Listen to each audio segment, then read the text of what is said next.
gift and a curse, right? Like an MRI, they use a standardized chart of accounts. They don't have variety in the way their chart of accounts works.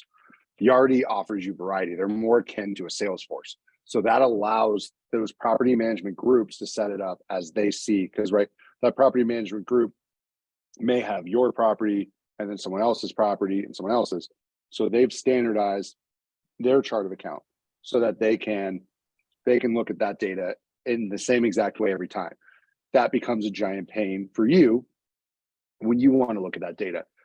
From a technical perspective, I can tell you that the chart of accounts problem is absolutely one of the harder things that Lobby had to solve for.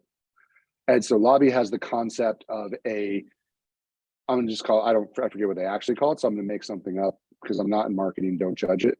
They have the concept of a unified chart of accounts where you can actually have those 14 properties. You can map each property to your master chart of account, and it will then convert it for you. And now you can look at all 14 of those properties side by side and see how they're comparing. That ability to unify those chart of accounts. I think this is where just CRE is tough, is because you just hit on right there. You have 14 property managers. They think they own that data inside of Yardi. You think you own that data inside of Yardi. There's data ownership contention.